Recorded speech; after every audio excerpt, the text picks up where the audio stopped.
De la batalla en torno a la reforma judicial. El día de ayer, usted ya lo sabe, la Suprema Corte de Justicia de la Nación admitió una consulta a trámite debido a las impugnaciones que se han hecho a dicha reforma. Y bueno, esta consulta tiene por objeto determinar si el máximo tribunal tiene facultades para revisar y, en su caso, frenar la propia reforma judicial.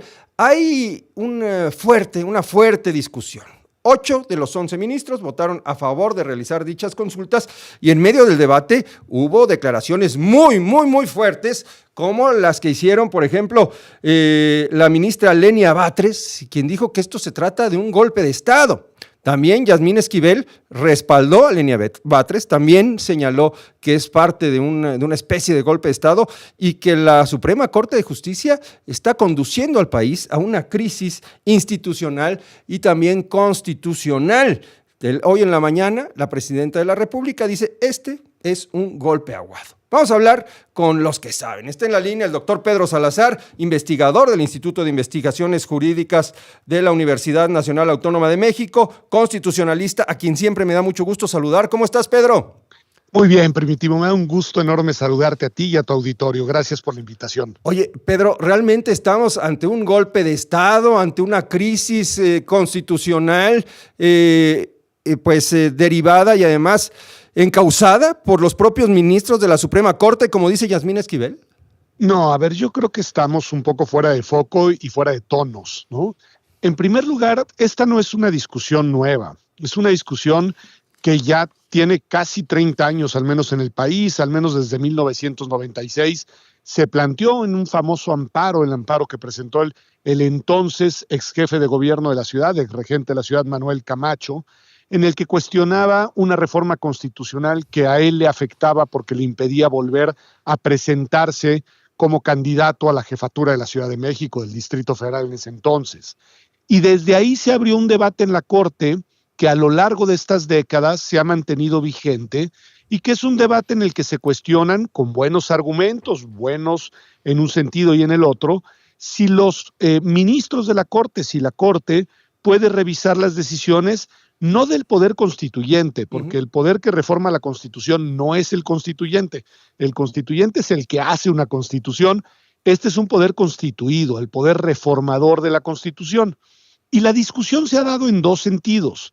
Si la Corte podría eventualmente revisar y eventualmente invalidar una reforma constitucional por razones de fondo, es decir, por el tema y la manera en la que el tema se reformó en la Constitución, y en esa dirección el consenso predominante a lo largo del tiempo ha sido que no, que la Corte no se puede meter con una reforma por su substancia, por su contenido, por su sentido, digamos, de núcleo, ¿no? Pero hay otra vertiente, que si la Corte puede revisar una reforma constitucional cuando fue aprobada sin respetarse los procedimientos, los pasos, las reglas que la propia Constitución establece para la aprobación de una reforma constitucional. A ver, la Corte entonces no puede anular la reforma en sí, pero sí los mecanismos por los cuales se llevó a cabo. Esa es una posición, es la posición, digamos, que ha prevalecido, la que ha generado más consenso. Podemos revisar el procedimiento y si el procedimiento se hizo mal, invalidar la reforma, pero también hay la otra lectura de quienes sostienen, e incluso yo después de la reforma en derechos humanos desde 2011 me sumo a esa postura, que incluso la Corte podría entrar a revisar una reforma constitucional cuando esa reforma atenta contra los principios fundamentales del Estado mexicano. Te pongo un ejemplo. El artículo 40 de la Constitución dice que México es una república, que es federal, que es representativa, que es democrática y que es laica. Eso es lo que dice el artículo 40. Y que esa es la voluntad del pueblo mexicano.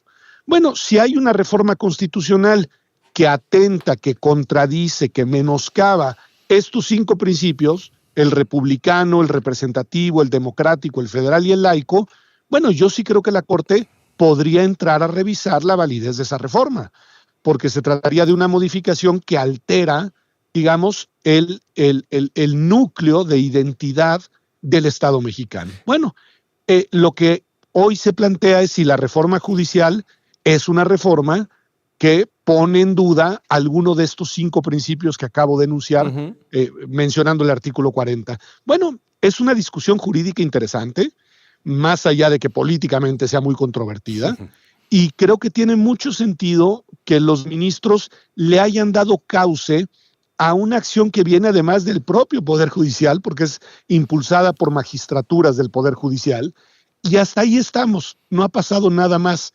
Esto ya de golpe de Estado y estos tonos me parece que pues, no corresponden a la situación en la que nos encontramos hoy.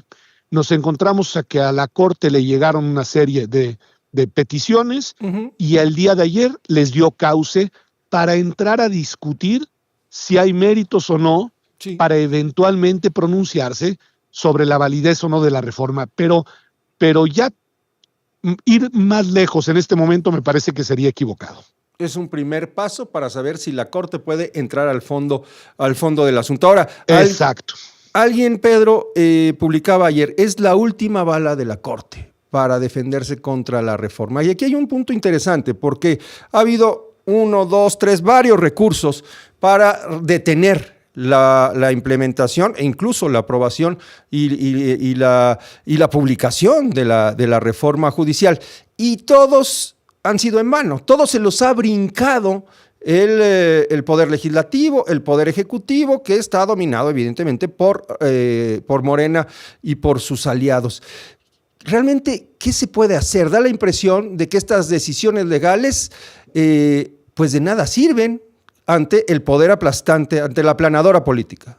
Pues yo creo que planteas muy bien los 2 cuernos del dilema. Hoy hay una reforma constitucional aprobada y válida, y esa es la Constitución vigente. Eso es lo que hay hoy. Fue impulsada por una supermayoría legislativa, que a su vez pues, fue bastante cuestionada, y creo que es cuestionable cómo se logró, pero se logró, la tienen y ese es un hecho. Impulsada por un gobierno saliente y por un gobierno entrante que tiene mucha legitimidad, porque lo que no le podemos regatear a la presidenta de la República es la legitimidad que tiene. Y en ese sentido, la pregunta es si una mayoría que representa una parte mayoritaria, valga la obviedad, de la ciudadanía del país, puede apropiarse de los contenidos constitucionales por sí sola. Y no es una pregunta banal, porque hay otra serie de personas que están en minoría, pero que también forman parte del país y cuyas voces y opiniones también deben de ser escuchadas. Y la Constitución es la norma que es de todas y de todos. Y entonces ese debate es relevante en sí mismo y es relevante cuando el caso llega a la Suprema Corte de Justicia.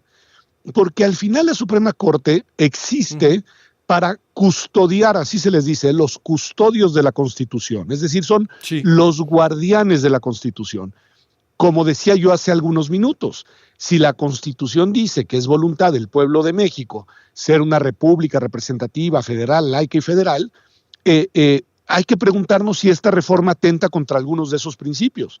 A mí en lo personal me parece que hay 2 que entran, digamos, en colisión con esta reforma. Uno, el republicano, porque el principio republicano, si hay algo por lo que apuesta es por la división y el equilibrio de poderes y la independencia del Poder Judicial frente a los otros 2. Y el otro principio es el federal, de lo cual se ha hablado poco. Esta es una reforma que fue muy poco deferente con el federalismo, incluso es una reforma que, digamos, atenta contra la lógica federal de que cada entidad federativa pueda organizar a sus poderes judiciales conforme las particularidades, la historia, las lógicas de cada una de ellas lo indique. Esta es una reforma que a rajatabla no solamente, digamos, cambia todo el poder judicial de la federación, sino que también establece un reemplazo de todos los poderes judiciales locales. Y ahí también creo que, bueno, pues hay una afrenta al federalismo que valdría la pena ponderar y valorar si es adecuada o no con los principios que la Constitución señala, ¿no? Pedro, pues el debate ahí está, hay muchos puntos que analizar, te agradezco mucho. Al contrario, Gracias.